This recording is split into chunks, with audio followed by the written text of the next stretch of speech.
Bismillahirrahmanirrahim. Assalamualaikum warahmatullahi wabarakatuh. Dan salam sejahtera kepada semua yang menonton pembentangan kajian tindakan ini. Saya Muhammad Nur Azlin bin Muhammad daripada Sekolah Kebangsaan Parit Bakar Tengah. Pada hari ini ingin membentangkan kajian tindakan saya berkaitan menambah baik kemahiran membina ayat mudah dan betul untuk subjek bahasa Inggeris di kalangan murid lemah dengan kaedah word box.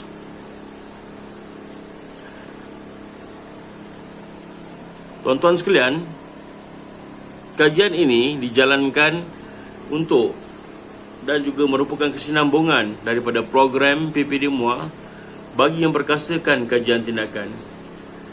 Sebagai langkah intervensi bagi meningkatkan pencapaian murid menerusi program dan pendekatan ilmiah berteraskan kajian tindakan.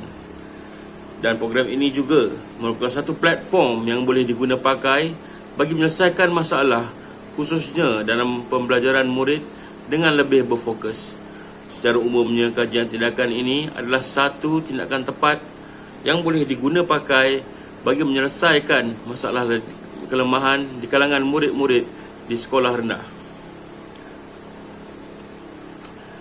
Untuk kali ini, masalah saya terdiri daripada 4 orang murid tahun 5 IK yang tidak boleh membina ayat mudah dan betul dalam bahasa Inggeris.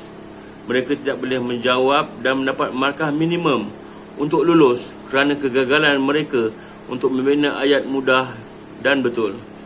Masalah ini bukan saja merupakan masalah di Sekolah Parit Bakar Tengah, malahan saya kira kebanyakan sekolah mengalami masalah yang sama. Oleh yang demikian, sebagai seorang guru bahasa Inggeris, saya cuba dengan sebaik mungkin untuk menyelesaikan masalah ini dengan menyediakan mereka untuk memastikan mereka boleh setidak-tidaknya membina ayat mudah dengan betul agar mereka tidak mempunyai kosong dalam kertas 2 bahasa Inggeris. Objektif kajian saya pada hari ini ialah untuk meningkatkan penguasaan bahasa Inggeris penulisan di kalangan pelajar-pelajar lemah. 2. Memastikan murid sasaran yang lemah dapat menjawab sekurang-kurangnya 50% dari semua bahagian dan lulus sekurang-kurangnya dengan markah minimum. Dan 3. Menyediakan murid lemah tahun 5 IK ini untuk UPSR agar mereka dapat terus memperbaiki kemahiran mereka dan tidak keciciran. Dan yang keempat, meningkatkan moral mereka agar tidak rasa ketinggalan dan mampu bersaing dengan pelajar-pelajar yang lain. Sebagaimana yang kita ketahui, akademik dan sosial juga amat penting dalam pembentukan sahsiah murid.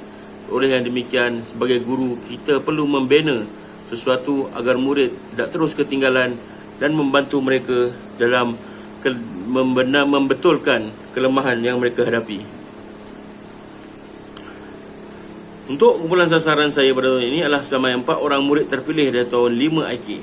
Murid-murid ini adalah bekas daripada murid-murid yang menjalani kelas pemulihan semasa mereka di peringkat rendah dulu. Calon yang dipilih adalah berdasarkan daripada pra-ujian dan penilaian semasa berasaskan refleksi PDP yang telah saya jalankan. Mereka adalah murid yang lemah dan lepasan kelas pemulihan. Murid-murid tersebut adalah Asmahan bin Jofri, Khalifah Alisha binti Azizan, Muhammad Akil Iman bin Muhammad Nazri dan Khairunisa binti Syahrizal. Untuk prosedur kajian saya pada kali ini, saya menggunakan dan berpandukan kepada gelung kajian Chemist dan McTaggart yang diaplikasikan sebagai rujukan dan prosedur kajian. Untuk pengetahuan tuan-tuan semua, gelung ini menyarankan 4 langkah utama iaitu mereflek, merancang, bertindak dan memerhati.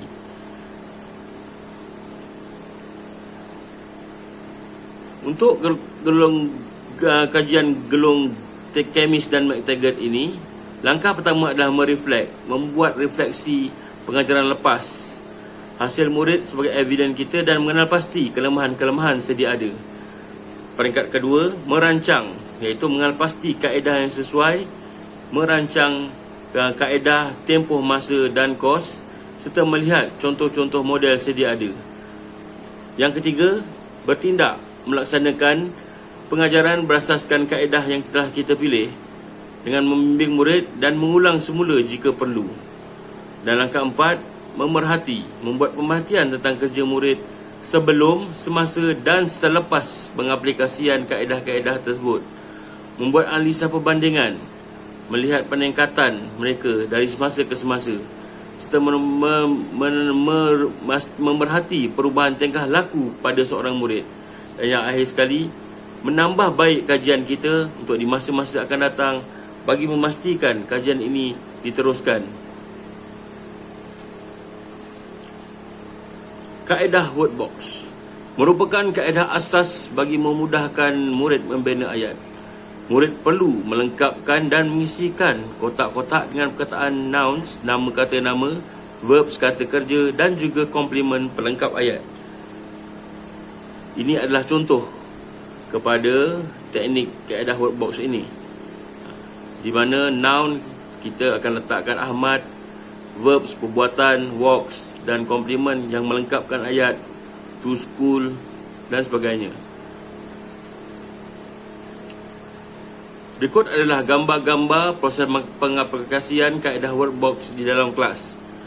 Untuk pengetahuan tuan-tuan, kaedah ini saya aplikasikan di dalam kelas saya kerana saya dapati kemahiran mereka adalah tidak seimbang dan ada yang terlalu baik dan ada yang terlalu lemah. Jadi saya aplikasikan mereka berempat ini, asingkan mereka dan ajar mereka kaedah word box ini agar dapat membaiki kelemahan mereka.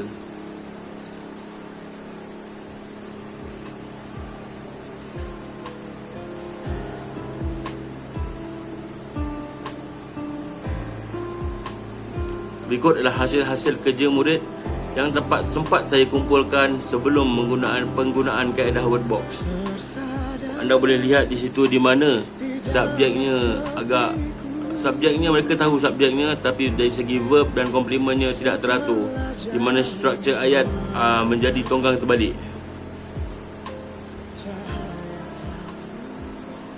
Setelah menjalankan kajian dan proses refleksi dan aplikasi, saya boleh menilai mereka berdasarkan borang skor berdasarkan tugasan yang diberi. Murid yang terlibat sampai 4 orang berjaya menunjukkan peningkatan yang baik dalam membina ayat mudah, pandukan kaedah word box dan kegunaan kamus. Ini adalah hasil kerja murid selepas kaedah word box diaplikasikan. Kita dapat melihat perubahan dari segi struktur ayat yang dihasilkan oleh murid. Jadual perbandingan skor markah. Di sini anda dapat lihat borang skor markah yang telah saya sediakan. Di mana sebelum menjalankan kajian, kita lihat markah mereka untuk mendapatkan satu ayat lengkap amat susah.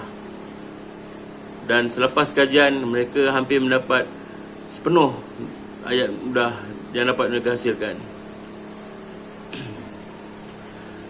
Secara umumnya, kajian ini menunjukkan kejayaan. Bagi saya, kajian ini merupakan titik tolak kepada kajian-kajian yang akan datang. Subjek kajian menunjukkan peningkatan berdasarkan perubahan markah yang dapat dilihat. Subjek kajian juga memberikan komitmen yang baik dalam tempoh menjalani proses intervensi. Untuk kajian akan datang, saya akan pastikan mereka mampu membuat sekurang-kurangnya satu perenggan lengkap dalam penulisan. Walaupun menggunakan ayat mudah, sekurang-kurangnya mereka tidak ketinggalan dan tidak mendapat markah kosong dalam bidang penulisan.